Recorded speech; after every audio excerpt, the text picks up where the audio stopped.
All right, on this week's episode of the Don Hollywood Show, we have Glenn Ball, who How's it is, going? how you doing, brother? Good. I'm just turning off my mail because straight away, as soon as that started, I got a ping saying I got an email. So that was very unprofessional from the very beginning. Oh Lord, man, let's hit restart and do this all over again. I know, right? Yeah, let's just call it a day and meet next week.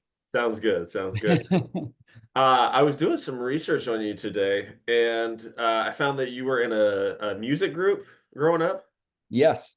Okay, and were you singing? I'm really pleased that you called it a music group because most people call it a boy band, and it wasn't a boy band. It was two guys, two girls. That's what I found. Yeah, yeah, yeah. And in answer to your question, I was good at miming. Yeah. I mimed. I wasn't good at singing.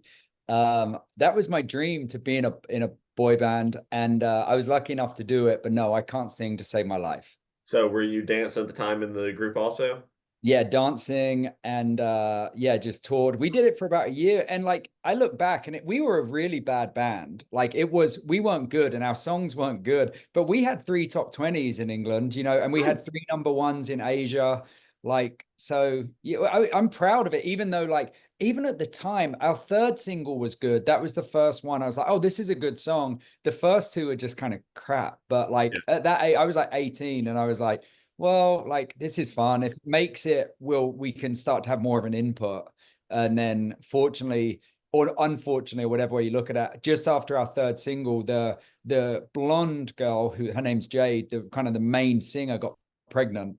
And it was kind of just like made sense to go, let's just leave this now. So, but yeah. So what age did you start dancing? Started dancing when I was really young, like 4 or 5. Like mum and dad took me to a dance class. Yeah. And then professionally, I actually got my first gig at like 16. When I was going to school, this makes me sound really old, but you could leave school at 16. In England, you can't do that now. It's 18. Really? You would leave school and choose to go to college, whereas now it's kind of forced, I would say, upon you to go to college.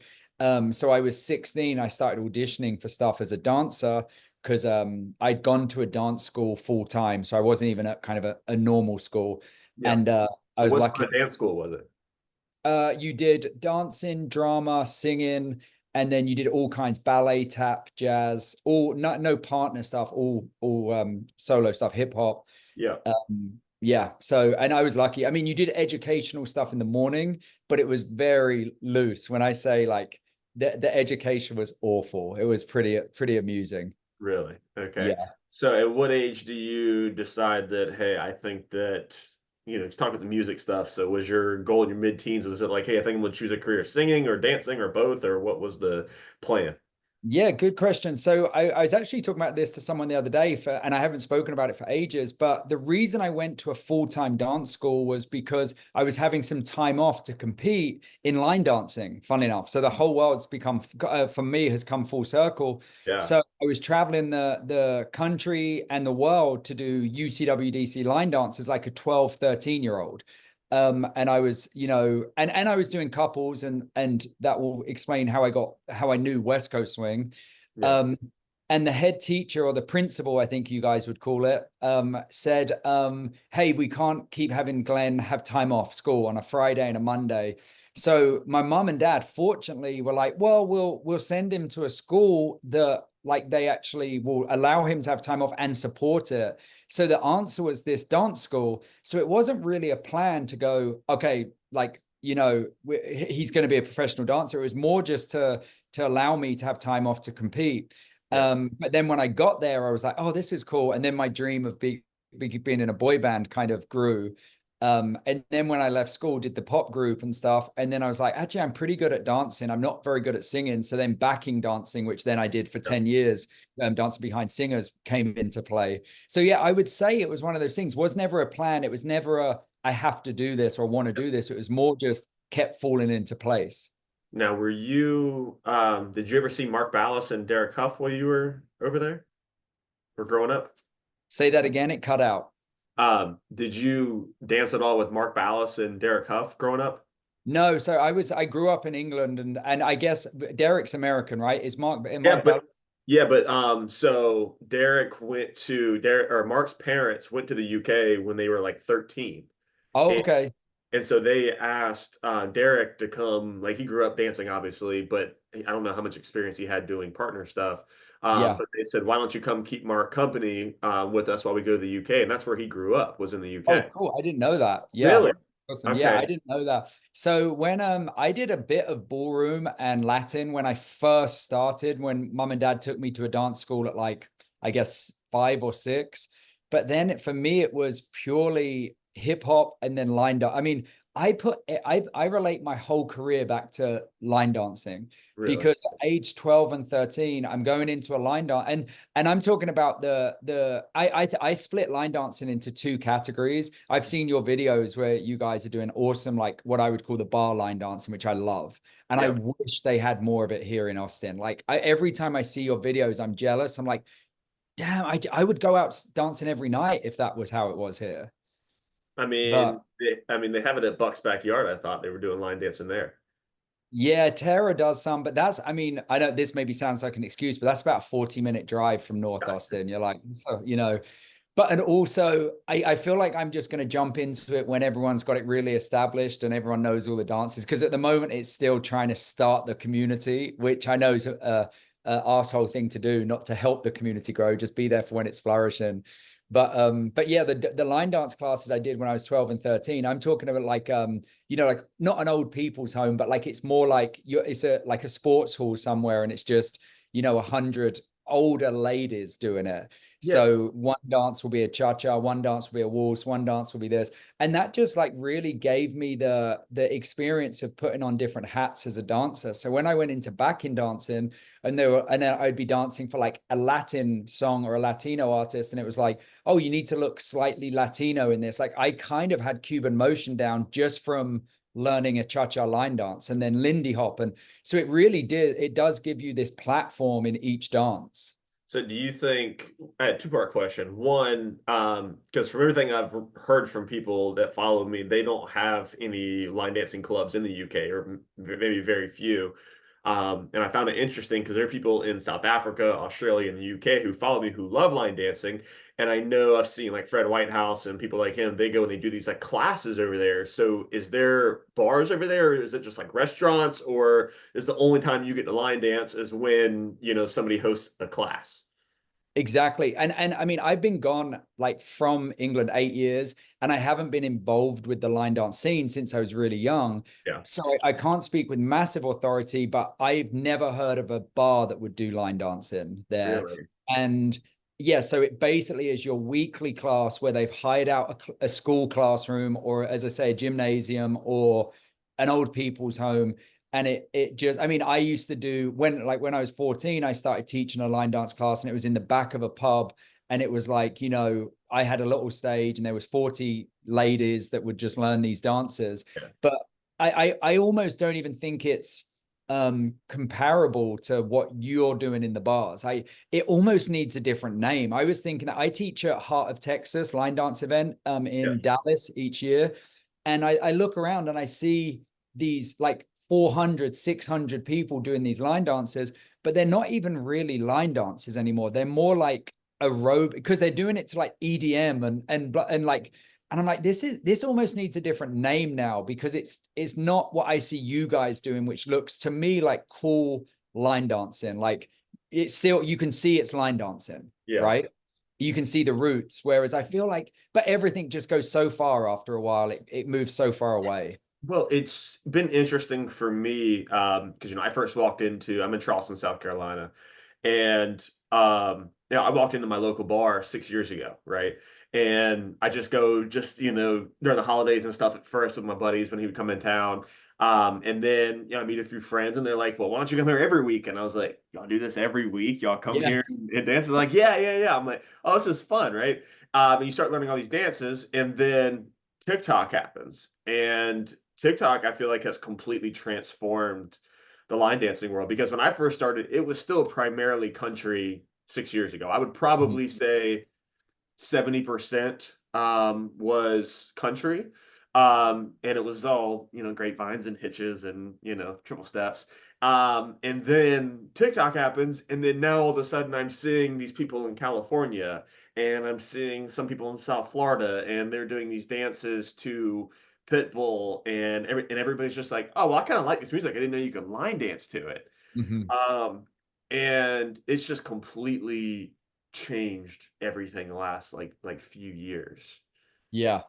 Yeah, it's kind of in for the line dance world I'm talking about with the in the halls and the hotels.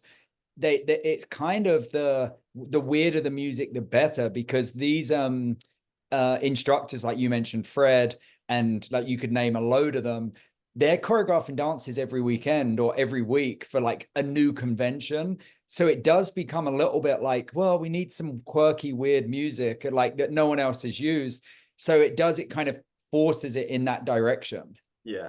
Well, I saw there's a song called Pop Like This that they did in Korea. Apparently there's a popular line dancing in Korea. It's Yeah. a cool song, but it's just off the wall song, like you said, that I've never heard of, that if you didn't line dance, you probably would never hear of it. Yeah, yeah. Years ago, we're talking 10 years ago, the UCWDC, which I'm sure your listeners know of, Mm, asked me to choreograph the advanced line dance for their competition.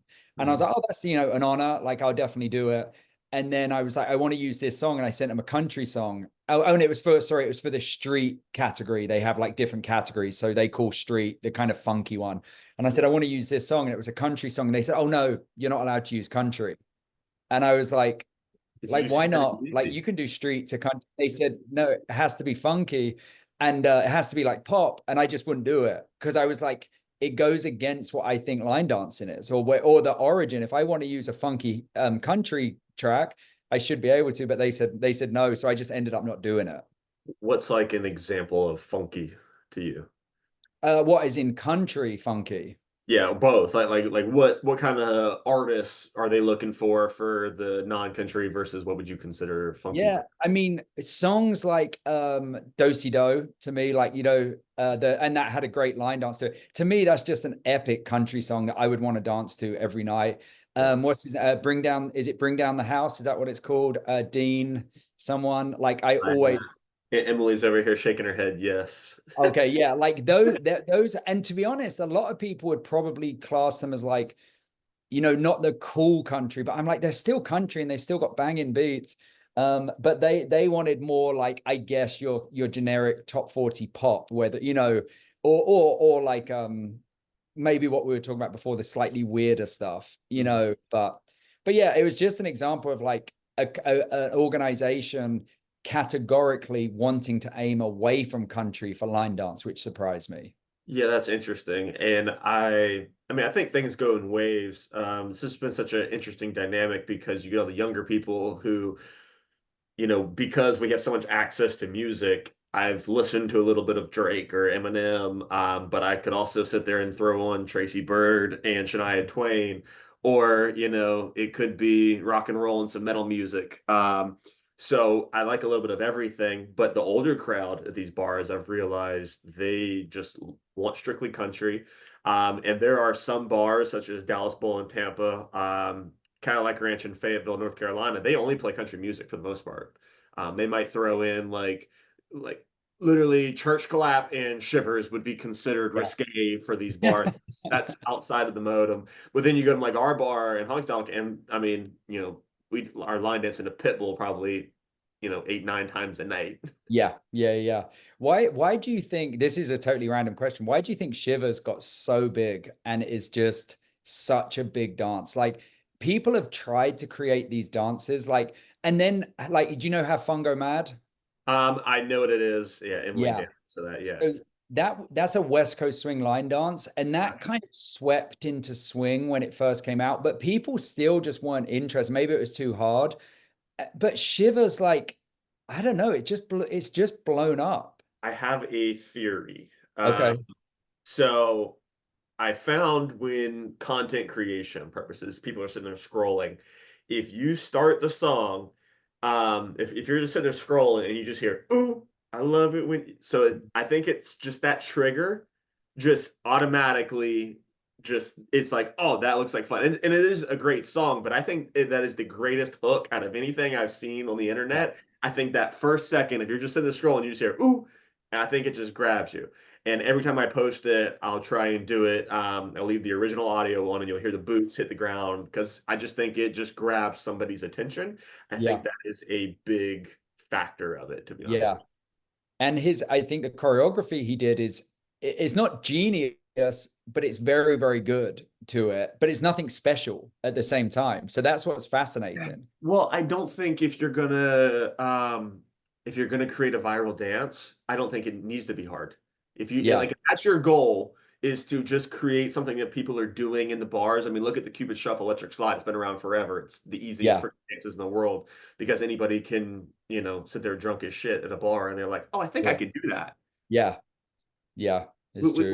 Which, which is what you want. And then, we talked about it a lot where everybody, because they started line dancing, decided to try and become a choreographer and everything, which I thought is great.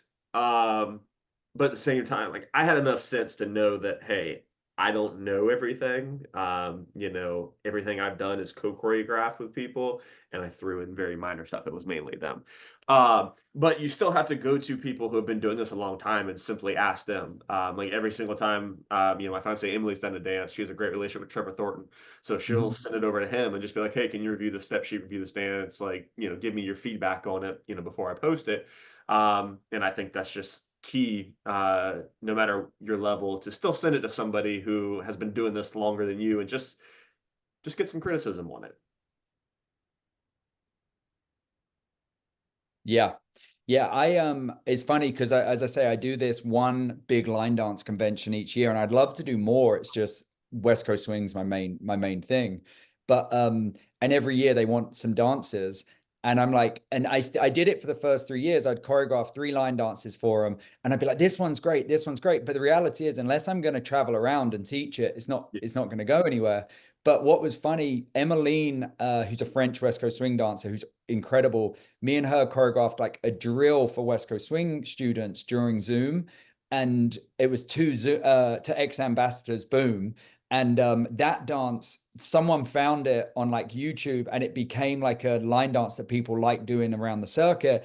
And I'm Yeah. like, it's so funny that like all the ones I choreographed specifically because I'm like, people will love this. And one that wasn't even choreographed for the line dance world makes it. It just goes, it kind of the same as posting. I'm sure you have it with all the best intent with algorithms, and sometimes something just makes it and you're like, how does this even work? But Yeah. yeah.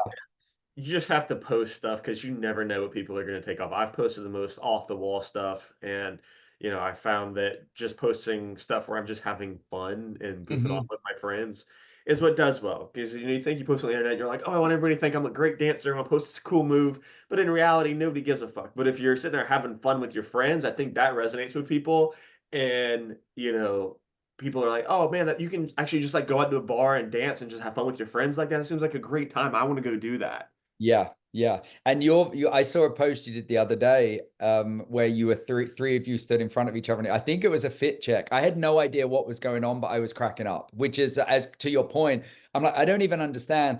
I don't know these two ladies behind you. They seemed adorable. And then I'm wearing this, and this is and I was just like, this is maybe it was American English where I was like, this is hilarious as well. But to your point, I liked that a lot. Well, that is, thank you. I appreciate that. That's been the interesting part with social media, because I started posting in 21, and originally my country swing videos, start going viral, and which we're going to touch on country swing because I love the podcast you're doing right now. I love all the questions you have. But it wasn't just for me doing these moves with girls because nothing special. I had no idea what I was doing, never taken a ballroom lesson ever in my life, but the people who were watching thought that I had a love interest in the girl. So we just thought it was funny. And we're just like, oh, this is funny. What's really going to come of this? I'm sure people will watch it for a couple weeks and that'll be it. Next thing you know, you get hundreds of thousands of followers in a couple months. And I'm just posting a video of with this friend and that friend and this friend. Everybody's like, which girl do you like? Which girl are you dating? And we just like played it up. We just thought it was Yeah. hilarious. And then my social media almost became about my dating life. But because of that, and I'm sure you have plenty of brand deals also, but you're getting messages from companies wanting to work with you. Then you get artists wanting to message you, and they're saying, "Hey, I put out this new song. If I pay you, will you, make a dance to, or just post a video of you dancing to the song?" And I'm like, "Oh, great! So this is becoming a business now." Mhm. And then TikTok changes the program where they're now doing their rewards program. So now they're paying you for only original content. So now I'm a dancer. So now I don't, what do I talk about for a minute? I'm not a teacher, and I want to get into it with you, because of people like you who I see your videos on the internet. I now want to go learn West Coast. And now I'm going into a ballroom studio and now I'm learning waltz, foxtrot, tango. But I'm not a teacher because I'm a beginner. So now what do I talk about? So now we just do silly stuff. And you just have to change it up. Mhm. I think that's if your goal is to grow as a dancer, you can't be just dancing, in my opinion. I think people just get tired of it. Yeah. It goes just seasons. People will be interested in it for a little bit, and they'll probably come back to you. Um, but you got to try and mix it up and just give people something new to look at. But it is interesting because I know you've done acting and everything, where you just have to give people a different season, but you can't just throw out the same thing over and Yeah. over and over again. Yeah, it's funny. I have a girl that works with me on my social media, like a professional, and she's great and always constantly saying, "Hey, this is something I read," or blah blah blah. But it's funny that the my friends Nick in the community where I am will say to me, "Hey, we really don't something will work really well on social media," and they'll come to me and go, "Hey, we didn't like your post yesterday. We didn't like your question, or your questions are silly." And I'm like, they're not for you. They're not for the dancer. They're for the audience because they're actually doing really well on there, or people are very much enjoying this engagement. So it's kind of like everyone has their own opinion, but as you say, keep it changing and mixing it up. But unfortunately, if you just listen to other kind of high level dancers or even any, they're not going to enjoy my stupid question about what you would sing on a karaoke night, where it's like, But it's such a niche market, like if your yeah. goal, and I mean I'm curious to know, I mean, are you monetizing on social media? Was that like a goal of yours to grow and become some sort of influencer and also grow your business at the same time, or? Yeah, interesting enough, it kind of just happened initially. So there was no original goal. Someone said to me, "Hey, I found loads of all your videos on YouTube. You should do a TikTok and an Instagram." And I was like, "Well, I've got like an Instagram for personal stuff." And I said, "I just don't have time for it." And they were like, "Well, I'll just do it for you and just see where it goes." And it just like exploded. It was awesome. I was like, "Wow, this is incredible." And you just can't help but enjoy it, even if you do not care about it at all. Suddenly you've got people on like aeroplanes and walking down the street saying, "I follow you on TikTok." And you're like, "Yeah, oh, that's awesome." Like where no matter how much you don't care, you then start to love it. And then it started making money. And I'm like, oh, this is a worthwhile investment, as well as the brand stuff that comes in. But then you kind of mentioned this before. TikTok changed, around Christmas time for me, where suddenly I was like, oh, this isn't making money like at all. This, no matter how well a video did, or I think I got shadow banned for something. I still don't know why or how. Something was said on a comment and a kind of abuse to someone, nothing to do with me. And it really just like took a nosedive. Other people have said that they just stopped paying out. Especially the American TikTok. I mean, you can believe all different stuff. My European friends that are registered in Europe on TikTok are still making pretty good money. I don't know if you know anything about that. Some, just my personal experience and friends that I've talked to. So TikTok was the first with the rewards program to do 1 minute original videos.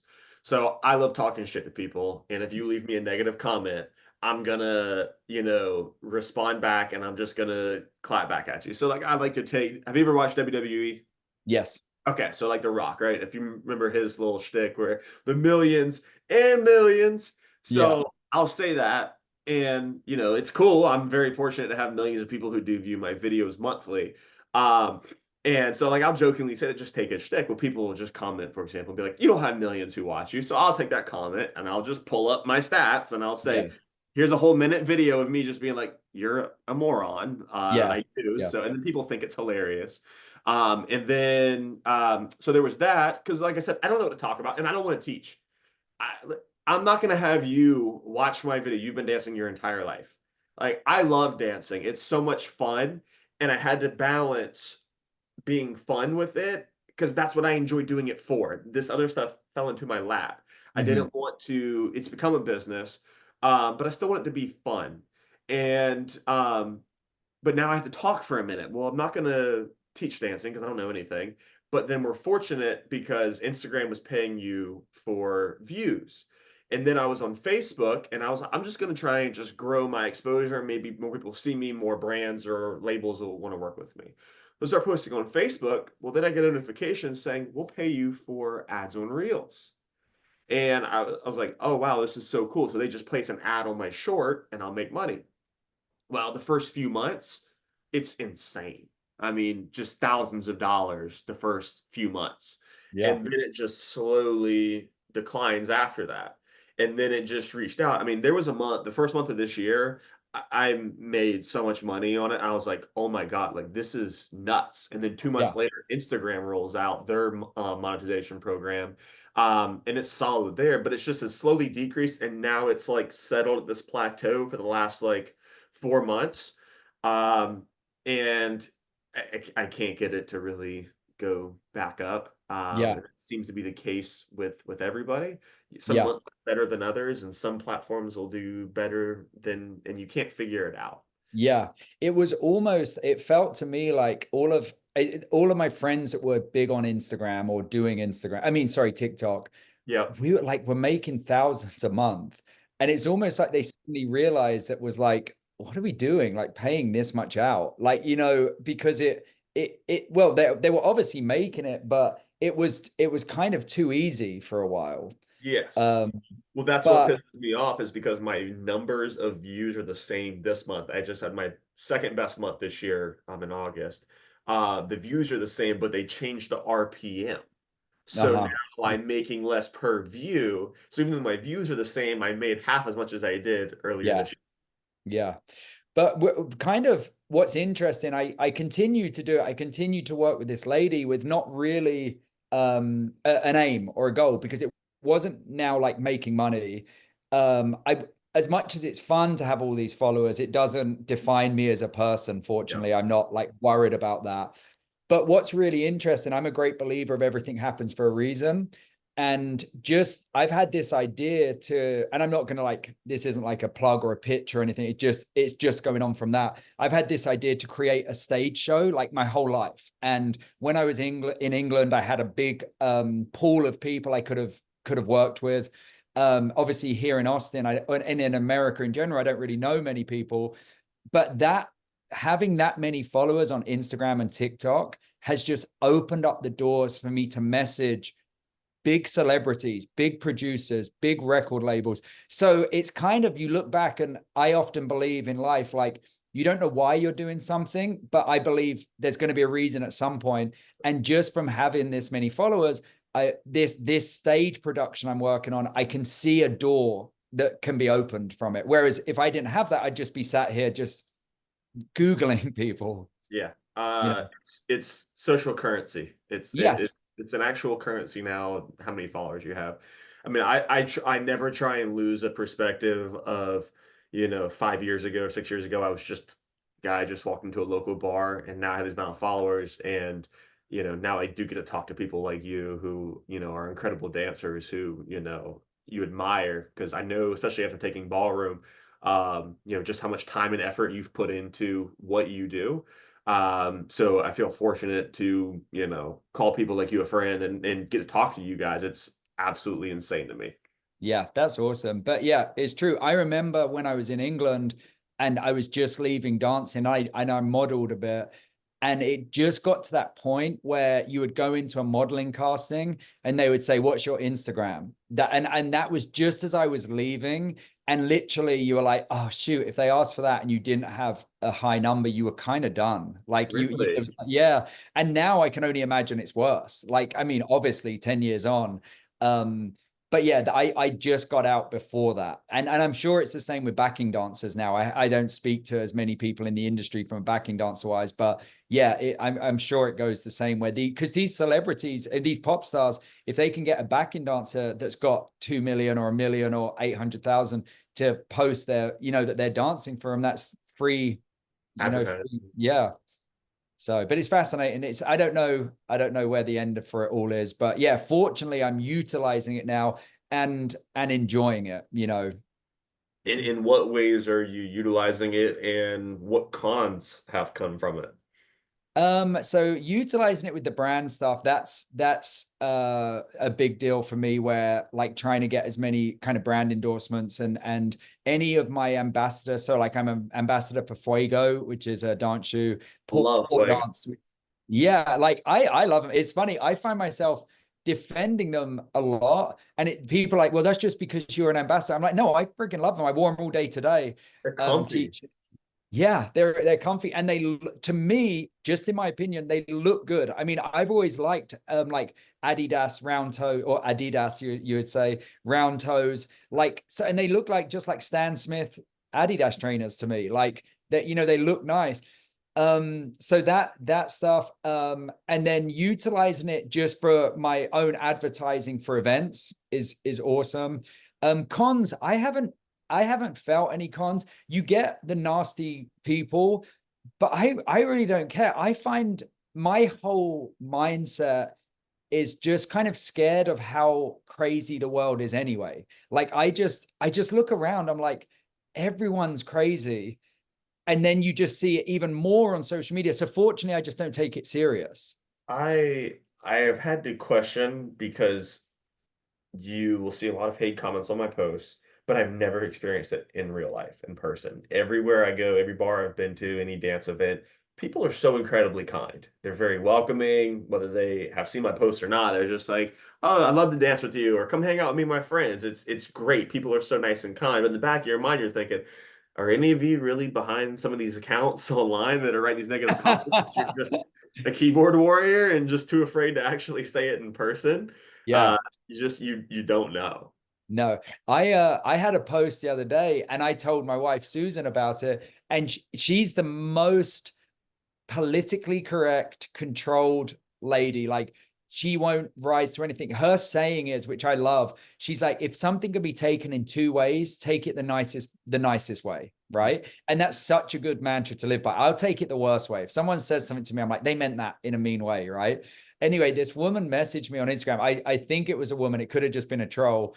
And she said, you align yourself with a political party that I don't appreciate. So I'm going to unfollow you, right? Now, I don't align myself with anyone on social media. I always say I'm English. I don't get to vote. I have opinions, but I just don't share them with people, right? Yep. And I just was like, that is the biggest cry for attention and cry for a rise I've ever heard. She wanted me to reply, and I told Susan, and Susan was like, well, are you going to reply and tell her that you're not? And I was like, no, that's what she wants. So even Susan would have been like, you should reply, like screw her kind of thing. But I was like, I don't care, one follower. If she genuinely did unfollow me, like but people are just out to cause a problem, I guess. And that's it. That's what they want. Yes, yes. I think they're just looking for attention, which is Yeah. sad, and I hope they get it in other ways. Yeah. You But posted a political thing recently, right? oh yeah, no, I mean, I have no issue. I like Trump. I mean, and I'll sit there and it's not, but I'm not one of those people who's be like, "Oh, you have a difference of opinion? Don't freaking talk to me," right? Like Yeah. Yeah. there's so many people, and the biggest thing that I realized talking to younger girls, like 21, 22, and I'm 32, is just that they're in a different mode of life, and sometimes they just feel like a political candidate speaks to, more of what they is concerning them. Yeah. Because I'm like, I run a business. I'm more worried about low taxes and things of that nature, Yeah. versus, being 21, being in college, maybe you're more concerned about abortions and things of that nature, right? Yeah. And you just have to learn to appreciate. I think it's one thing that's great about dance is there's people of all ages when you go to these events, and you just get to hear so many different stories. And you just have to learn to appreciate everybody's in a different facet of life. And their opinion might change on something in a couple of years, and yours might change too. You just don't know. Yeah. And that's, I guess that's the thing that upsets me the most is I can understand the younger generation, but like not being able to have a healthy discussion about it is such a shame, I think. But as you say, everyone's in different places. But so question, when you posted that, it was a t-shirt, right, with Trump on it. Yes, yes, yes. So you knew you were going to get backlash, but is that your thing? You're like, well, any press is good press, any amount of posting, or like what was your thought behind it? Yeah, that's my thought process is any content. I have always intended to be controversial. Yeah. So, and you how long have you followed me on Instagram? I guess probably about 6 months now, I think. You've been following me that long?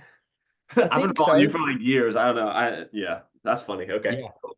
Yeah, Yeah. because I just I you can't check all the followers. So yeah, Yeah. cool. I'm pretty sure. So then Yeah. maybe you did see where I posted the whole sister wives thing for a while.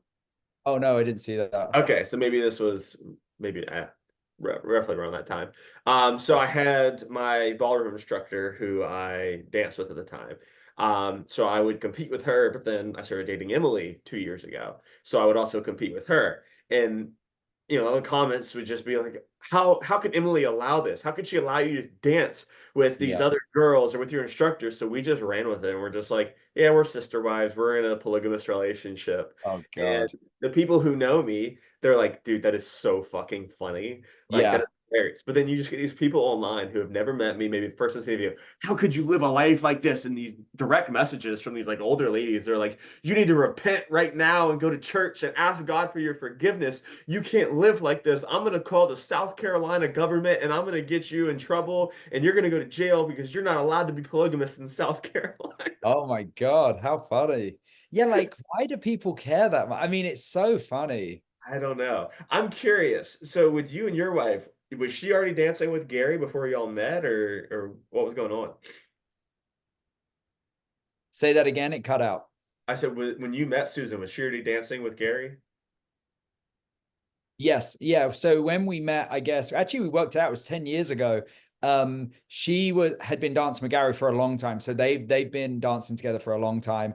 And yeah, we dated for like 2 years. Then I moved over here. Then we dated for 2 years. Then we got married. So they were dancing that whole time.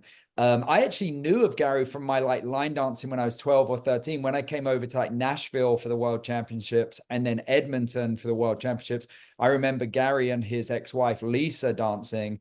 And so it's real funny that then like when I met Susan, she was like dancing with Gary. I was like, I know that guy from 20 years ago. But yeah, and then but yeah, it's funny, like they I never like I coached them a lot for their US Open stuff and different things, and I helped with choreo, but they had such an organized partnership by that point. Mhm. There was never any issues, or like they, even when it's funny, like they're quite they would argue, quite a lot, as a lot of couples do. And it's part of you kind of goes, that's weird that you're seeing your wife or your girlfriend at the time like argue quite aggressively with someone, but you're just like, this is just dance partners, Yeah. like it's not, this isn't like you're out in a bar or a pub like and a guy's arguing with your Yeah. girlfriend or wife. Well, it's a um, business relationship. yeah, exactly. That's exactly it. And they, out of everyone, they've obviously found a way of making it work for so long. But the business side is very, is what it is. Like with those guys. So yeah, it was fascinating to learn from them from a business point of view and then a dance point of view as well. That's awesome. How many styles of ballroom dance do you know?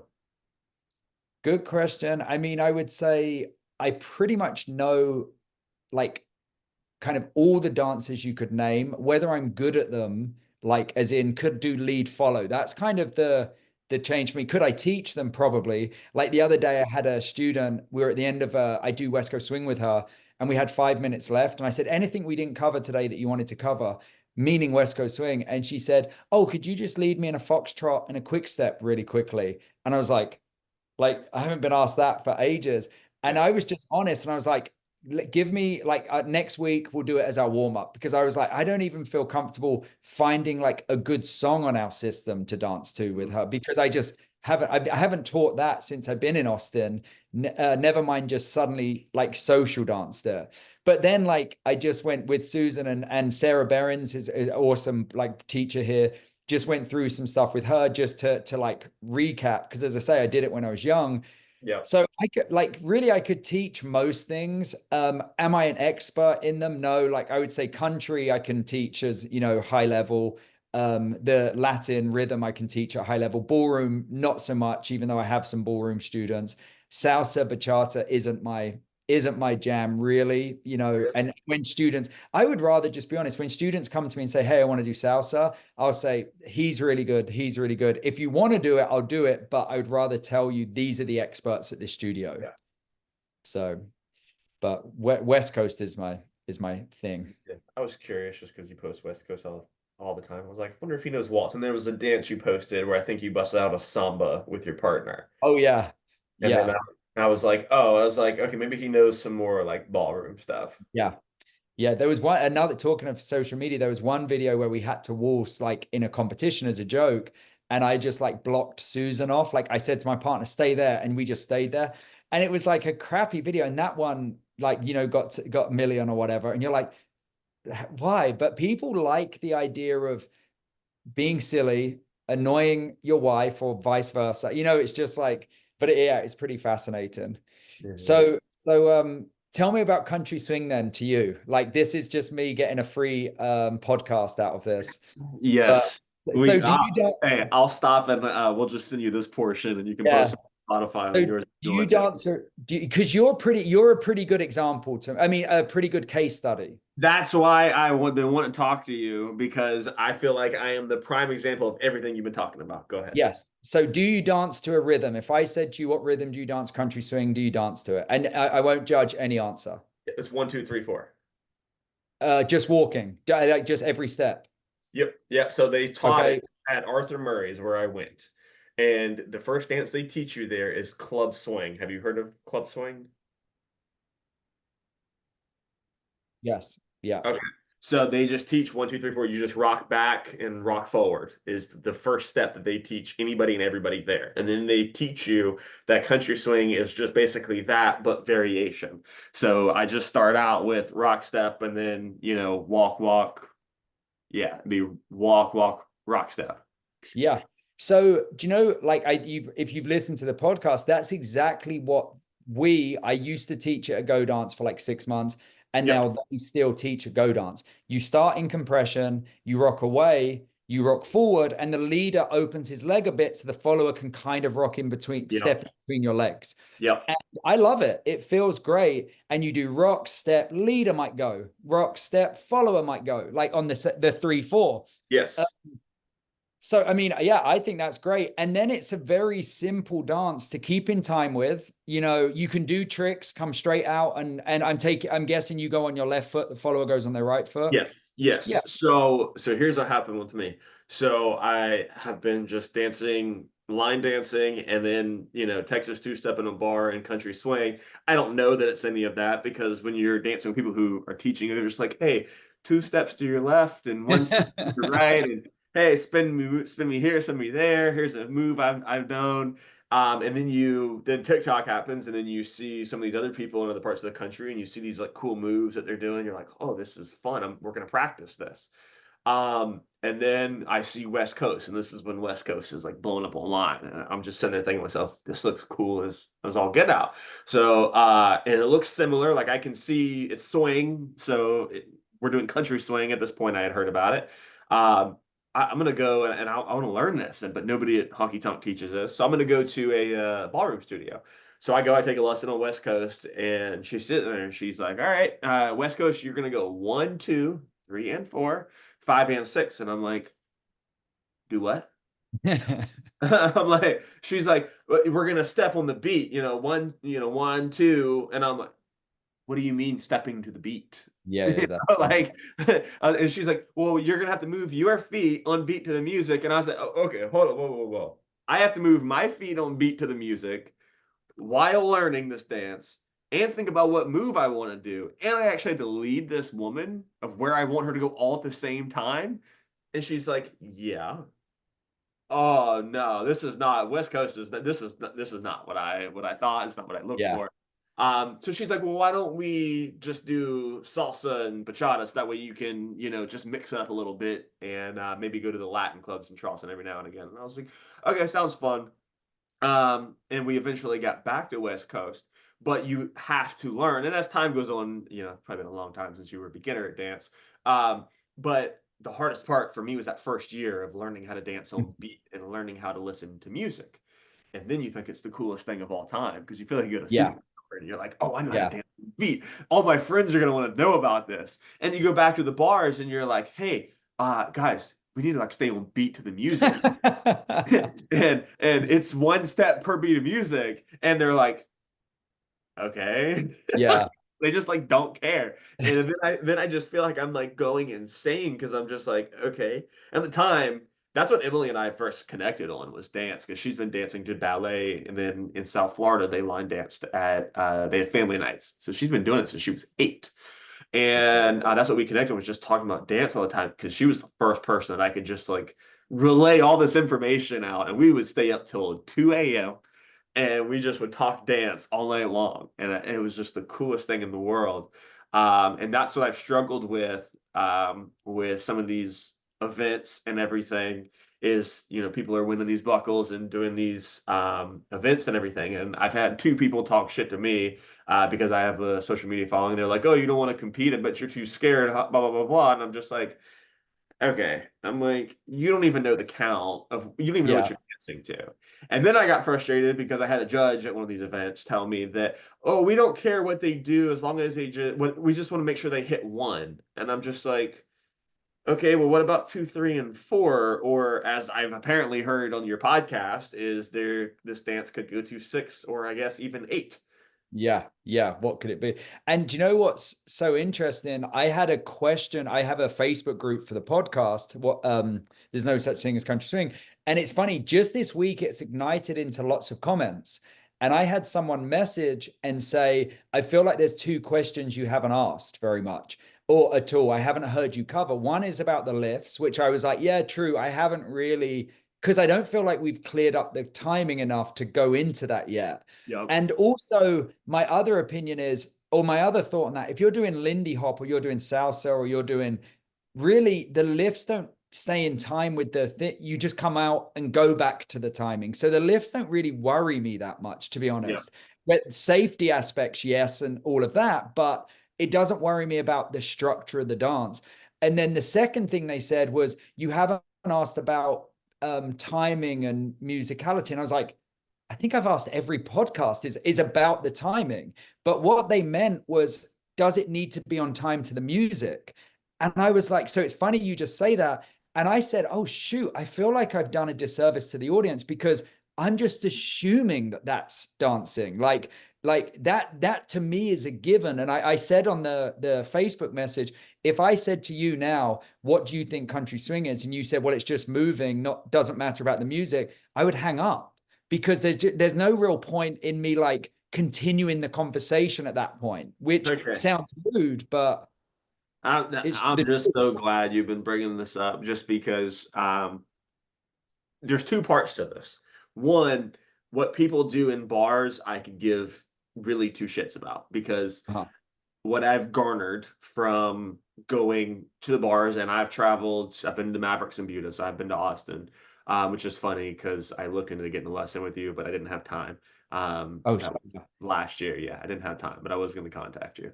Um, but I've traveled to Texas, Florida, Georgia, Tennessee, and most people in bars they just don't. They're just out to have a good time.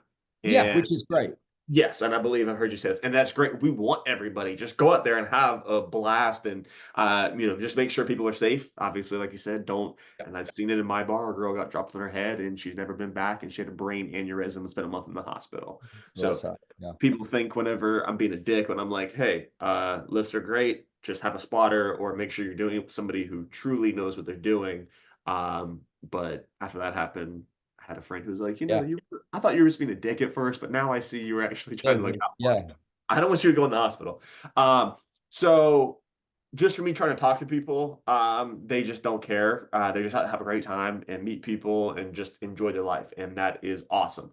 What bugged me was going to some of the events and nobody could tell me, and then the people winning buckles or trophies and stuff, and they're like, "Oh, I'm doing all this, great stuff, and I'm winning all this events, or I finished third," and then they're coming to my bar because I know that I've done ballroom, and I had this guy. He asked me, he was like, "Oh, well, how did I look out there?" And I was like, brother, you can't country swing to that song. It's a nightclub two step. Yeah, yeah, yeah.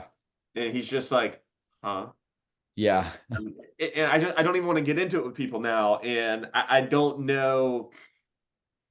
I don't know. Like I don't know. I love country swing. I think it's the perfect gateway dance for anybody to get into it. Um, I don't understand what some of the people are doing, and even from some podcasts, it just has left me. Um, Yeah.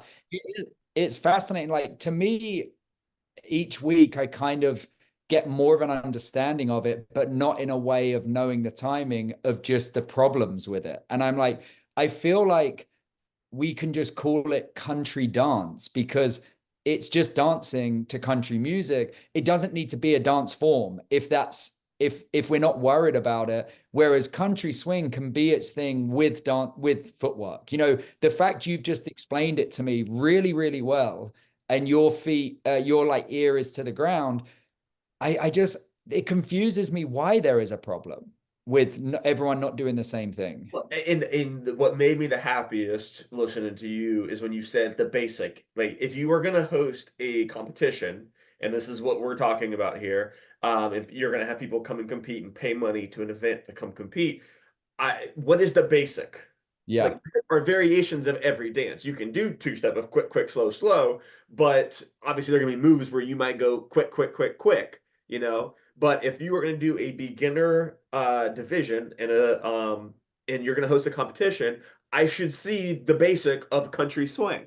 And then the other thing that you haven't asked, that hasn't been answered either, is when I'm taught smooth dances, okay, now I'm dancing from heel to toe as the lead. If I'm going to do a Latin dance, I'm dancing from yeah, toe to heel. Okay, well, what are we doing with country swing? Like, is this just like, are you just dragging your foot across the floor? yeah. Like, are you stepping from heel to toe? Nobody's told me. Yeah. And again, we can go around in circles. The other thing for me is like most dance forms are driven by a particular style of music. So Yes. like they fit to a particular style. And country swing is almost the other way round, where it's like we've created it or they've created a dance and then it's kind of they want to do it to anything. And I'm like, well, no, it needs a style of music. And I've said this before, I'm repeating myself, but West Coast swing is an anomaly that it can be done to anything. Like Yes. most other dances can't. There's two-step specific music. There's obviously waltz specific music. There's polka specific music. But like you said, if you go to a Latin club, you know when a merengue is coming on. Yeah. Because you're hearing that beat and you're just marching to that beat. Or when you hear a salsa or bachata, you know, oh, this is a salsa, this is a bachata. And I have never thought about what is a country swing song Yeah. um, until I listened to, I think it was the one with Juan that I listened to this Yeah. morning. I was like, I've never even thought about that, of Yeah. what type of music, because even it was explained to me with nightclub two step where that was hated at first apparently, but then they were like, well, if you take like She's Everything by Brad Paisley, it's Yeah. this song, you can't quite do two steps to it. So they had Yeah. to find something to fill that void on those slower country songs. Yeah. Yeah. Genius. Um, Yeah, so like I remember when I was teaching country swing at Go Dance, and it was really just pre-COVID, and I had a spot in my schedule, and Go Dance needed a teacher. Now I'm not an employee of Go Dance, I'm independent, so it was kind of strange that, but Susan used to own it, so there's a more of a relationship there. And they said, "Hey, do you want to teach it?" And it was one step in country swing, one session after the other, and I was like, "Okay, there's a syllabus. I don't need to create it. You just learn it." And I remember like I've still got the lists on my phone going through and finding good songs that rhythm worked to. And I remember Susan saying to me, and tell the people when you're doing teaching them country swing that this is a great dance to do to pop music like Uptown Funk, blah blah blah. yes. And like for weddings, like because these people that come to the studio aren't necessarily just country bar people. They want to dance other places. Yep. And that's why your single time one you just told me about, that which we teach at Go Dance, works so well to like Yes. pop music as well, because it's four to the floor, you know. Yes. So I just think if we're talking about a dance specifically as a gateway dance, which everyone keeps saying, just do single time. That's the easiest Yes. thing. That's But what I said. And then now I want your thoughts. What about Bar Coast? so I only know of Bar Coast because people mention it as West Coast so much. They're like, it's the bar version of West Coast. That's what Yes. I get told. But then I see people trying to do sugar pushes with single timing on a Bar Yeah. Coast, and I don't, unless you anchor in place, you can't get any connection on that. Yeah. To me, and I've kind of said this on the podcast, it's that thing of if you can't do a dance because the triple steps are too hard or too confusing, just don't do that dance. You Yep. know, like rather than bastardize it or like do a version of it, like or create a dance, you know, it's kind of I use this example over and over again. And I was talking about it today because I do a big show here in December called it's Dancing with the Stars Austin. It's a huge charity event, and I I'm choreograph watching all the that. It looks really numbers. cool, by the way. Say that again. Watching a few of those videos, it looks really cool, by the way. I think Oh you yeah, did. yeah. It's a super fun event. And I mean, last year for charity, it made like 2.6 million. It's like an Wow. incredible event. Yeah. That's huge. But I choreograph the routines and I choreograph them, any of the jive ones, as single time swing, step, step, rock, step, because I don't think the celebrity dancers are going to be able to do triple steps No, no. because it's too hard. Yep. But if they come in and they can do it, great, we raise it up. But we don't just go, well, we're going to try it. You like build them up from different dances. And that's what I feel like Bar Coast, maybe it can be turned into a good dance, but I almost feel like no, that's where country swing should come in, like a simpler dance or one step, because in Austin, I don't know if you did it when you were here, one step is its own dance, walking around the Yes. floor. And I Yep. love it. It's a great feeder. I personally love it, even from like my level of dancer, because I don't have to think. And any moves that I know from salsa, from waltz, from I can throw into one step because there's no confusion about the footwork, Yep. you know. So yeah, Bar Coast, I'm not super experienced with, but it confuses me a bit. That's what has stressed me out because I go to the ballroom studio and I've learned all this stuff, and then all of a sudden this bar coast thing pops up, and I'm just like, I don't, and I know, I mean, I can dance West Coast. I'm not great by any means, but I know what I'm like. I can dance it. Um, I don't know. I have a hard time grasping it because every time I do something that I've seen done, just because I just want to go out and do it socially with friends, my mind, I want to sit there and do, a triple step. Yeah, yeah, yeah, And there's no like real timing involved with it. And even the people I've talked to, I'm like, well, what are we dancing to? And like none of yeah, them can tell me. And these are also people who are competing. And I don't know how you're competing in something that you don't know the timing of. So yeah, what are you dancing to when you get on that floor? What are you dancing to? yeah. And I would say the like another point to do with that is if they called it country freestyle or Yes. country, even fusion, I don't like because that suggests you're fusing. It has to be a fusion of different dances. But if it was just country dance, like Or if I just was judging improv. it, yeah, country improv, Country like improv. if I was judging that, if I was a judge for that, I wouldn't go in there with, well, this has to look like anything. But the Yes. fact is, they're saying country swing. I should look around the room and see most people doing the same thing, better, worse, or that person hasn't got a clue, they're out. But you look around and it's all different. So I think that's where the issue is. They've coined a term for it, but it's not anything. Yeah. Because to me, country swing and bar coast are two completely different dances. Yes, yeah. And then you see the people doing West Coast in these competitions as well. That like, and I'm like, oh, so there's a West Coast couple, but they're still through to the finals, or you know. So Yes. Who are we talking about that with? Trevor. Trevor. Yes, that's what Trevor was talking to us about this weekend. Because there was some sort of competition where it was they had a lot of experience in West Coast, but then they entered in a bar coaster country swing competition, and there was like a beginner. And they just swept the floor because they obviously pretty solid West Coast dancers. yeah, So everybody was pissed because they're just like, this isn't West Coast. This should be, something else. And yeah, I know exactly who you're talking about. I heard all about that. Okay. But I that's don't. the thing. Yeah, it's like news travels real fast in dancing. It's real fun, especially Yes. with that I'm doing this podcast. But the other thing is like, yeah, in the end, in that situation with no rules, dancing will win. Like, so if someone's a good dancer, they'll win. Which is that right? Not probably not, because if they're not, but then I guess it is right because there is no thing of country swing like that's But that's why pro. you have different divisions. From what I was explained, different divisions. Well, if you're going to do at Arthur Murray, they call it, which I'm no longer at Arthur Murray, but there was like bronze one, bronze two, bronze three. Well, if I'm judging a bronze one competition, they're just going to see how well you can do the basic for the most part, maybe add Yeah, in a or two. But as you advance, they're going to look, for more things. But that's not what I'm hearing from these events, and that's what has kind of turned me off from going to some of these events is because I can't get this is what I do, but then I'm seeing all my friends go to these events, but what they're doing and it doesn't make sense to me. And I don't want to go pay my money as much as I want to go hang out with my friends and dance all weekend.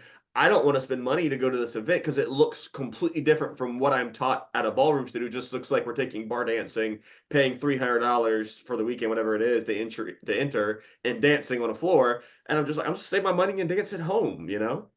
yeah, yeah, that makes sense. Yeah, it's tricky. And what's so weird, and I guess it's like maybe a naive comment, I just don't think that it needs to be this hard or this confusing. Like I it seems, I guess there's always, and I don't know the politics, but I've heard well, that's why so and so doesn't listen to so and so. I'm not involved enough yet to like know exactly. No one sat me down and said, by the way, the person you interviewed on episode blah doesn't like part, but I'm kind of hearing a little bit about that. Yeah. But so my plan is with Susan is to do a video podcast and to dance through the three main timings that people have given us, which would be 1 2 1 2, which you said would be 1 2 3 hold 4, or 1 hold 2 walk 3 4, right? So that's quick quick slow, or slow quick quick, or quick quick quick quick, right? And I want to do that with a view of like, which do you think is best? Like audience members, which would you be happiest with if it was country swing, Yeah. right? And I'm not suggesting that that solves a problem, but I just think it would be good for people to see Susan's a phenomenal dancer. I think I'm an okay dancer, like doing it good, a good See, version of these. but I think it does solve the problem because I feel like this is why I thought it was a perfect person to talk to about this because I am in both worlds and I'm not so into and haven't been in ballroom for so long and I'm still newish to the country world that I can still have a good opinion on it, I feel like. Yeah, Because if we are going to use it as a gateway dance, like you said, just teach single timing. You yeah, can have, because what I was explained to was that country swing was an advanced version of club swing, and then hustle was an advanced version of country swing. And that's how it was explained to me. And I'm like, well, that makes sense because these things that they're saying to you can be country swing, depending upon what you're doing, but that can be an advanced version of it. yeah, But if you are going to hold a competition and it's the beginner division or lower division, I should see mainly just 1 2 3 4.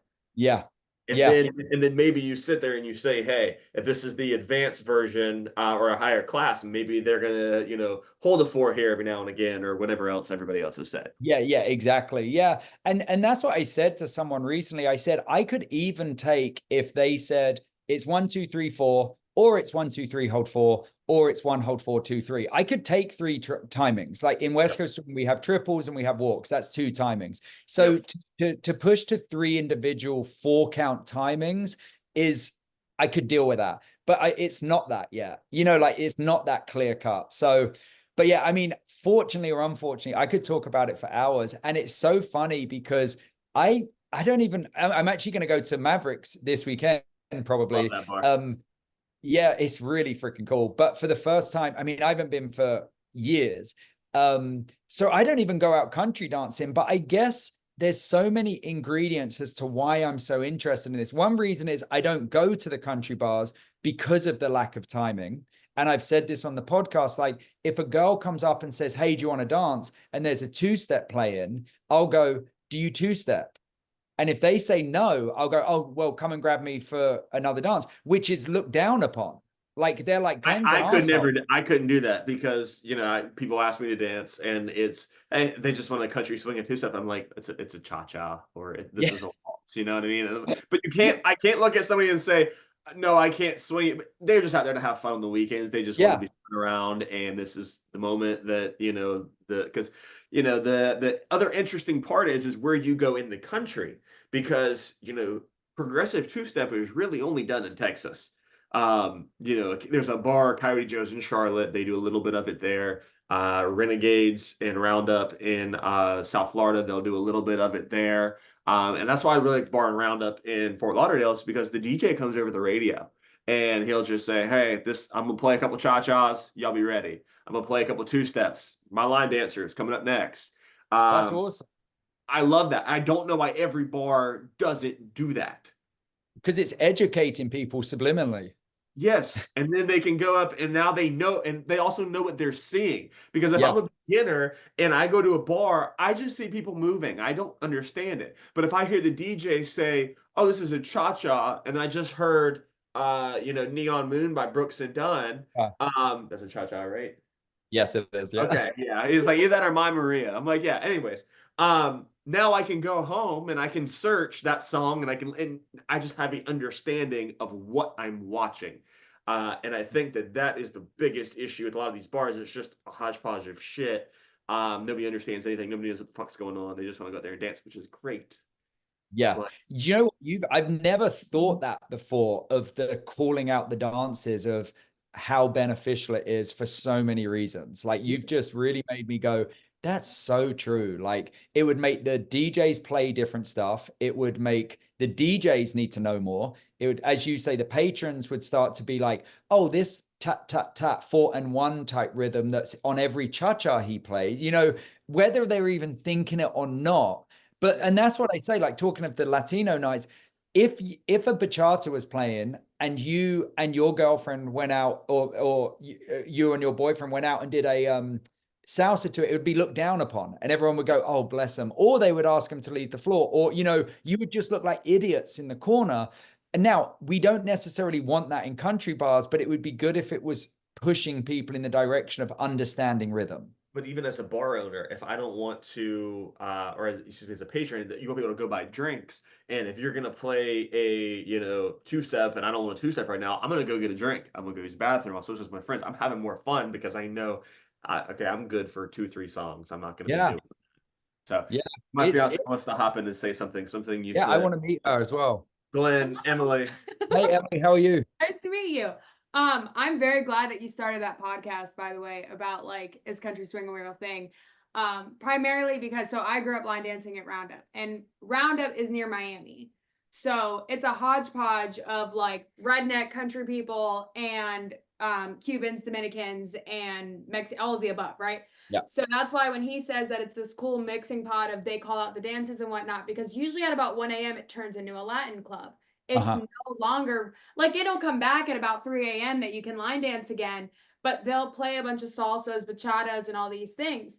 And so when these country competitions had started, country swing and all this kind of stuff, I knew nothing about nothing. I line danced. My dad would two step with me, and that was about all that I knew.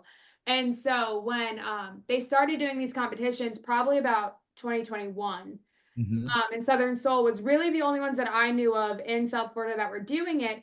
It was based on bar dancing. It wasn't a competition on technique or creating a step or creating any sort of count like at all. You would go out there, you would have a good time, and whoever made the most laughs, the most Yeah. screams, the most smiles, that's who won. And that was it. You didn't put any sort of like mental thought into it, like Yeah. at all.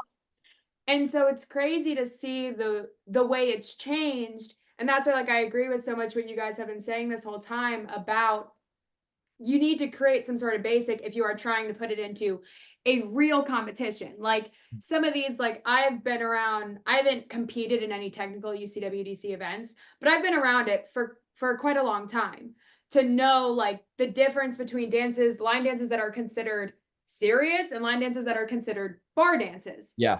They're like two different worlds, and they're kind of becoming one world in some Yeah. aspects. But that's why like I agree with so much what you guys are saying about this whole country swing count thing, because to me it never had a count. Yeah. Yeah.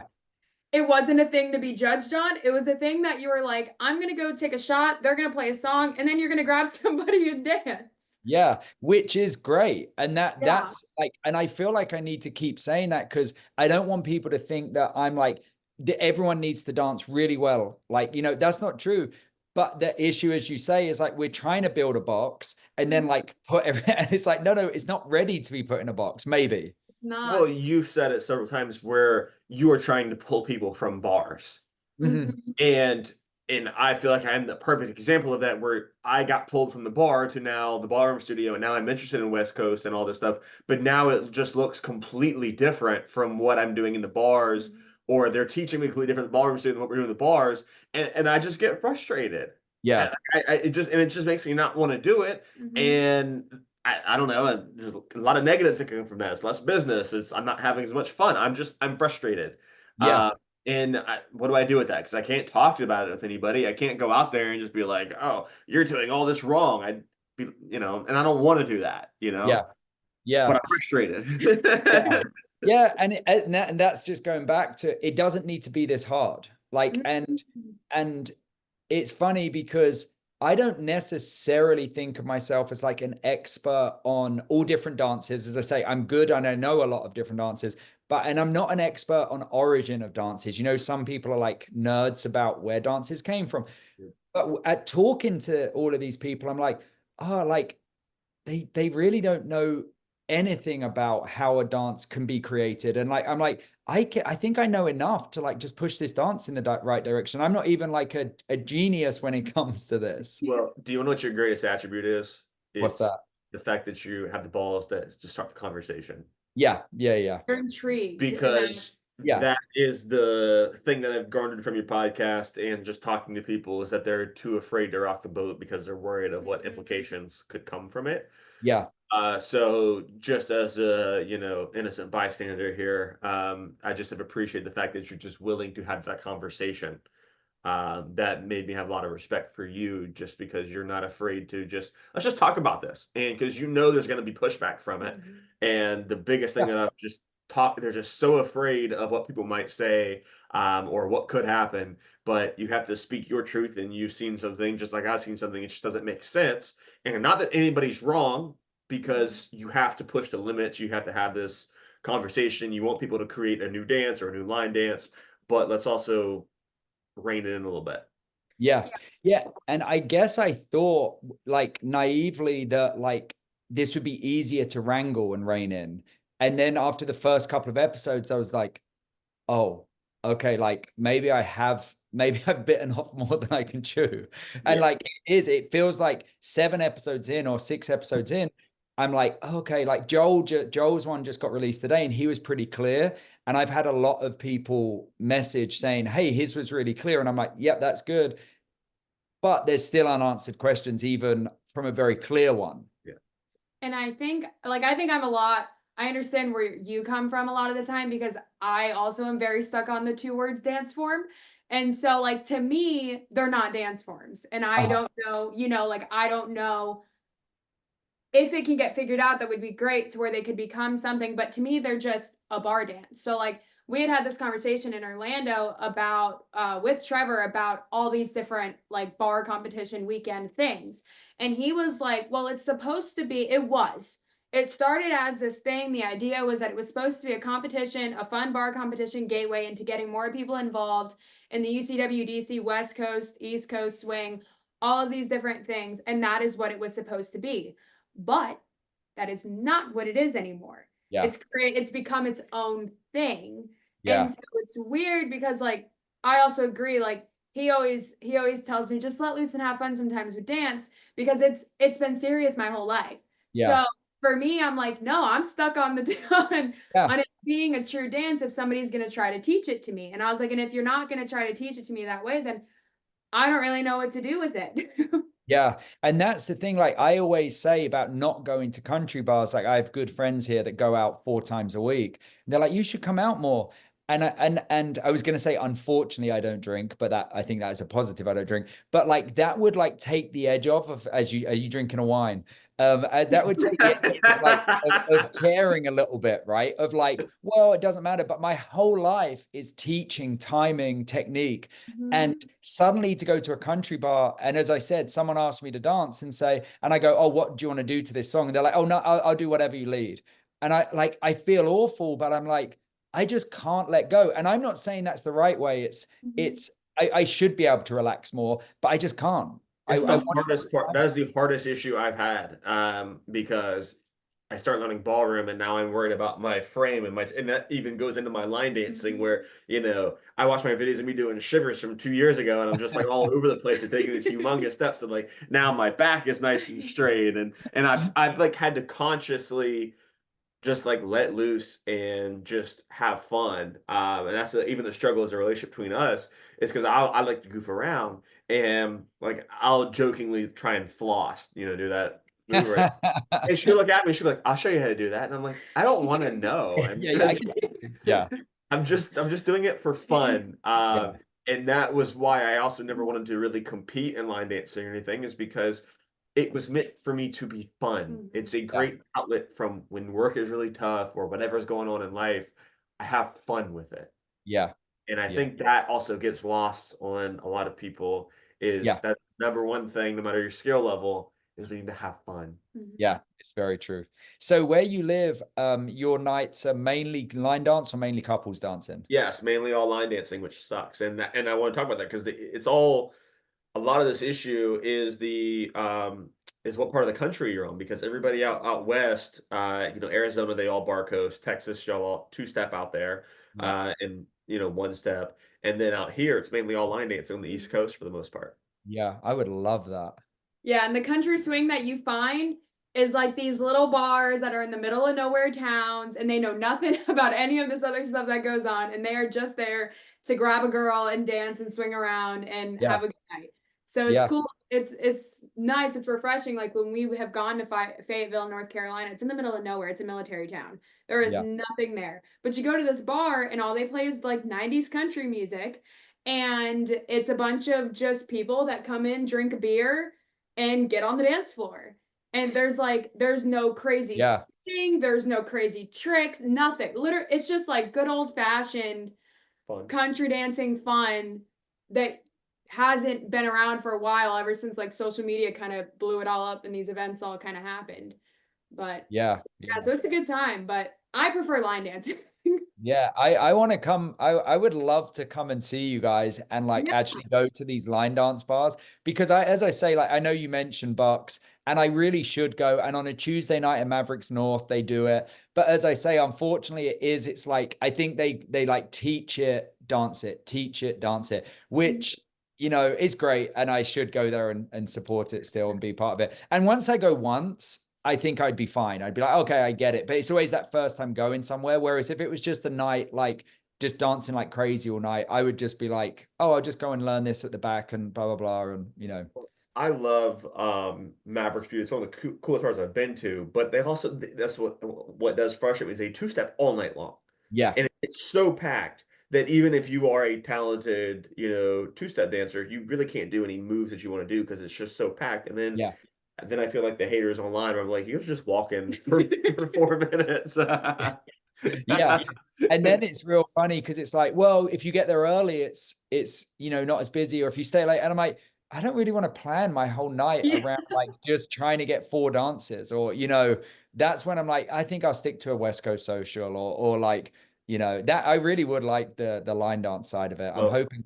your favorite bar that you probably want to go to would be Coyote Joe's in Charlotte Uh-huh. because from probably 7 to 9, it's all cha-chas, two steps, West Coast, and they actually have a decent amount Oh of yeah. West Coast dancers. They're Oh, serious. cool. Yeah, Oh yeah. and then they bring live music out, and then people line dance, and then the band will take a break, and they keep line dancing, DJ That's music. awesome. However, I think you would love our Oh, bar. you would love Charleston. You would love Only Charleston. because I think everybody that has come to Honky Tonk from Texas, out there, Savannah, Georgia, Tennessee, they all love Honky Tonk when they actually come because, like, I walked in Honky Tonk and I'm from Florida, which is just line dancing. And I fell in love with Honky Tonk because to me it was like a country bar because they have girls that dance on the bar and they Yeah, do these choreographed little dances and then they have a packed dance floor of people from like 20 years old to 65 yeah, and they're all line dancing You and having a got good grandmas I out mean, there it's just like killing it, that's killing awesome. it's just a fun time. Like our DJs are fun and exciting and want to keep things moving. And so it truly like to me it truly is a line dance bar. Yeah, I don't consider it a bar that does. I mean, we do a little bit of country swing, but it's considered like grab your loved one and your partner and spin yeah, around. cute. So Yeah, it really is. I think if you want to experience like the fun line dance world that still exists, that it is an amazing bar it. to try. yeah. Yeah. Where's your closest West Coast swing event that's there? Like what West Coast swing event is close by? I Raleigh, assume. I think there's some in Greenville, South Carolina, but Raleigh's probably the closest like Raleigh. hub. Do you know Ryan Flum? Yes, Or yeah, yeah. Yeah. yeah, so he's in Raleigh. He's invited me up quite a bit. Talked to him a Cool. few times online. Super nice guy. Yeah, Uh, he's so I think that would be the Mm, closest hub. I think they okay. did 5 hours. some, yeah, five Yeah. hours. I think they did some in Columbia, South Carolina at event, which is an hour from us. Uh, Okay. yeah, we've yet to go to one of those because I had such Mhm. this biggest once I started learning all the dances, it was cool because I knew a bunch of different styles. I just never could see myself only practicing West Coast, Yeah, yeah. and I thought about going to these events, and maybe I will. Maybe we will. 'Cause I know she wants to go one I more. want to go Yeah, so bad. yeah. Yeah, come. The ballroom, and I'm sure since Susan's done it, it was they were telling us it was like 7 grand a person in the ballroom to go travel, and I'm just like, I don't want to guys, spend all I'm that. 32. Like, I'm trying to have a family. I just can't rationalize spending that kind of money for a weekend. Yeah. And I know, like, roughly how much are some of these West Coast events to get in? West Coast. So I always say like ballroom is the most expensive. Mhm. Country UCWDC has taken their structure from ballroom but done a cheaper version. And then West Coast Swing is the cheapest because Really? it's not a pro-am model like ballroom and country is. They do pro-am strictly's, but a lot of the teachers won't even charge you to dance with them on a pro-am strictly. It's like they just don't really understand that they should, as it Yeah. were. Mhm. And then so yeah, I mean you're talking like our part. I run an event in Austin called ASDC, Austin Swing Dance Championships in January.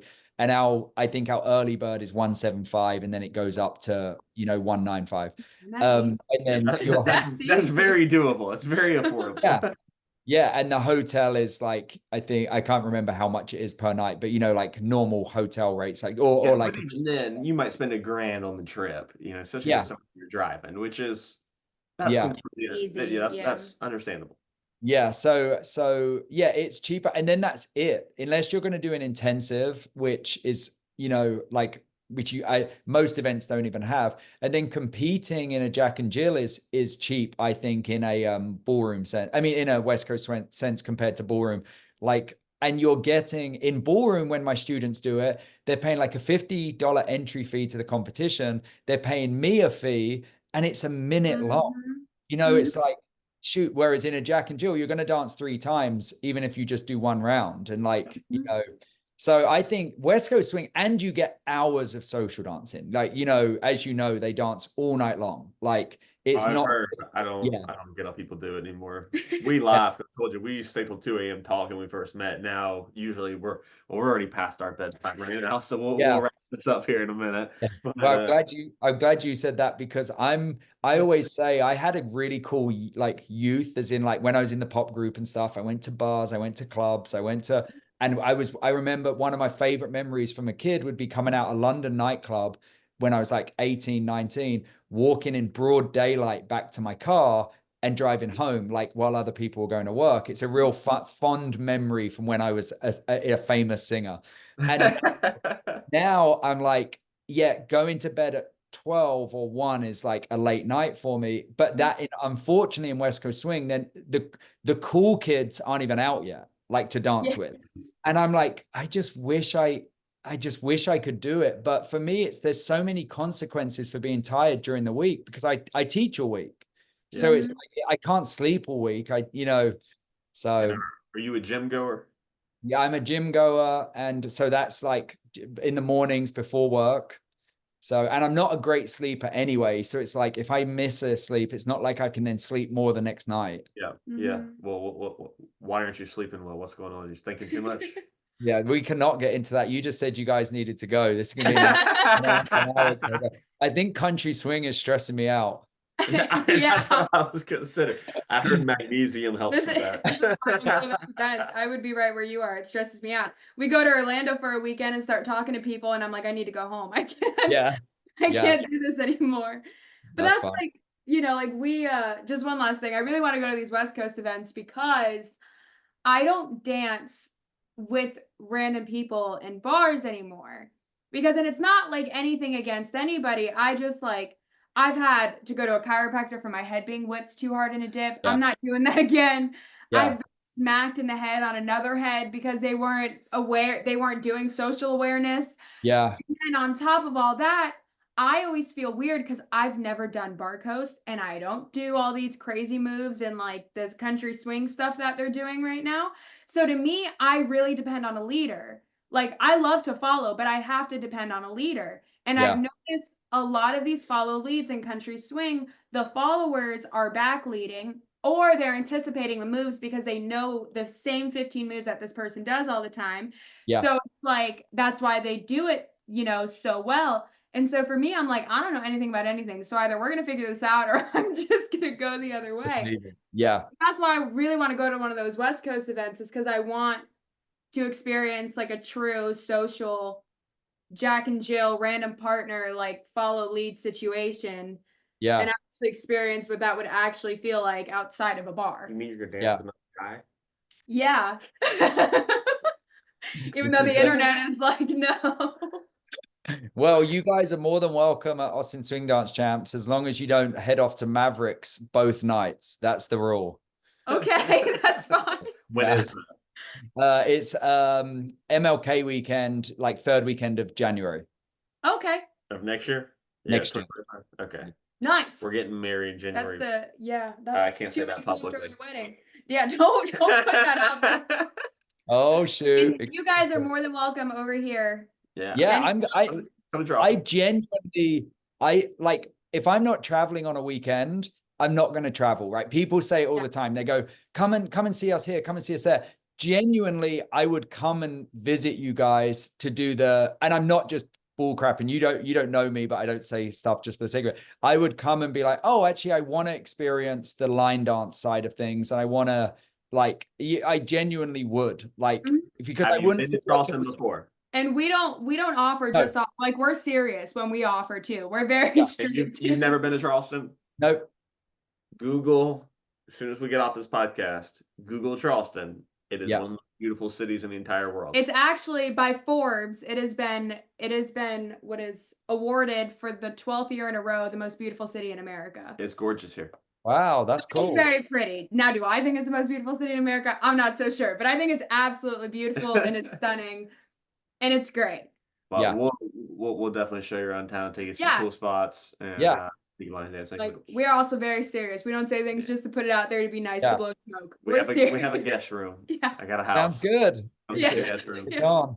I do Sounds need good. I need my afternoon nap though if we're gonna go out though. So we can go out from 9 to 1, then we can go home for my nap if we're Then gonna come go out back and sleep. tonight. Yeah. I read a study the other day that napping is actually extremely good for you. Extremely good. People that Wow. See, Yeah. you should start napping more.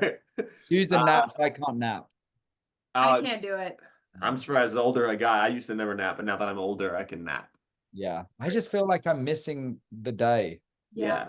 Yeah. Well, That's my if you can get a good 25-minute napper, that is the Yeah. Even if you just close your eyes for 20, 25 minutes, that's the. I'm like a kid. Even though I'm tired, it's like I just sit there and I'm like, I don't want to sleep. It's like I fight it.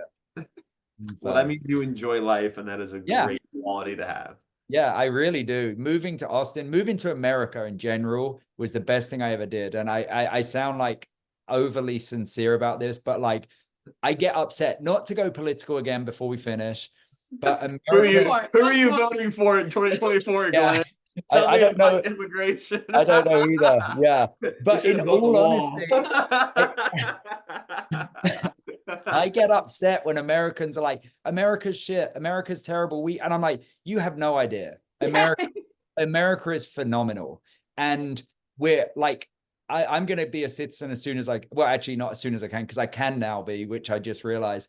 But like, yeah, America's phenomenal. I love life. I really do.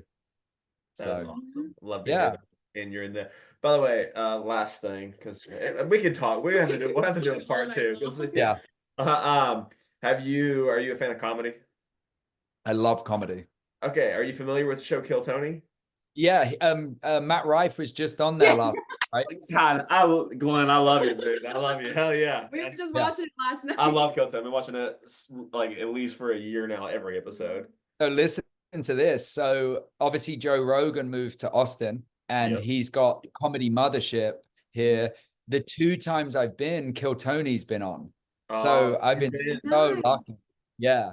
So I haven't I've just seen his stand up. I haven't watched it filmed, but he's been by far the best thing on there, like both times. Kill Tony, he didn't even do a set, he just did audience work. It was just genius. That's awesome. Nice. So good. Yeah, I'm obsessed with comedy. Theo Von's one of my favorites. Yep. Yes, yes, I love Theo Vaughn. He's great. Shane Gillis. Shane Gillis Yeah. is one so of good. mine. Mark Then, Norman. oh yeah, Mark Norman's one of my top five. Yeah.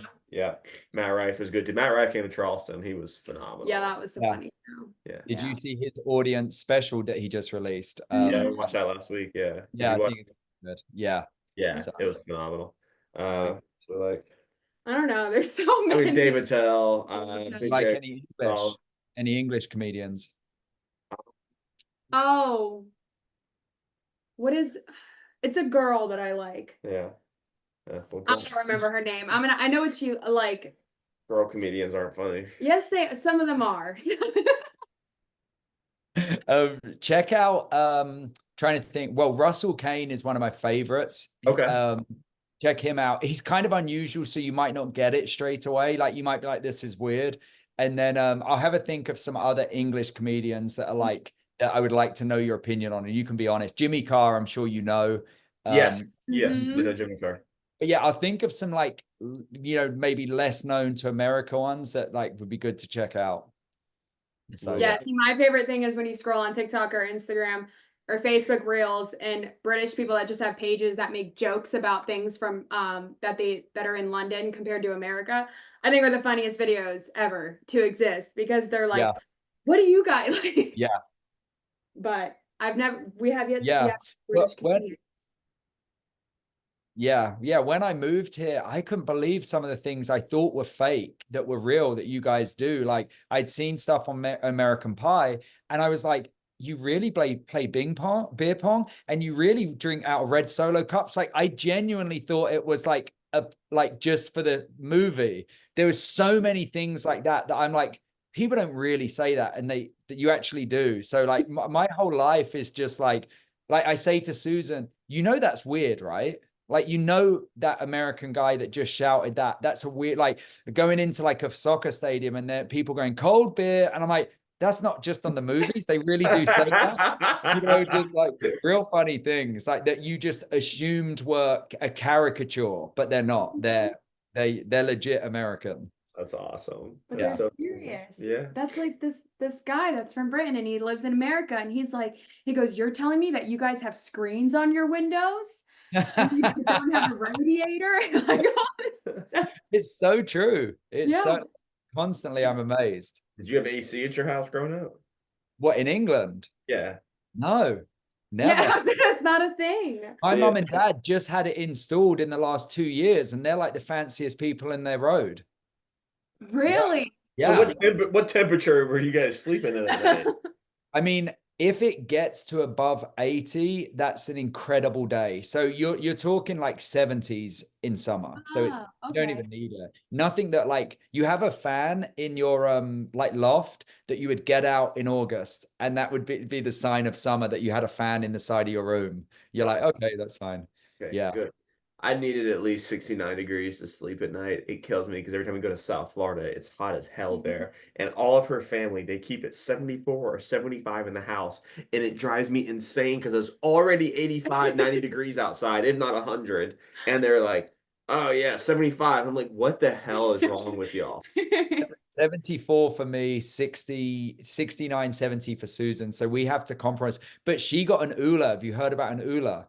No, what's What's that? So that? it lays on her side of the bed underneath the sheet, and it's water that goes in a zigzag, but you don't feel it like pipes, and it heats or cools down her side of the bed.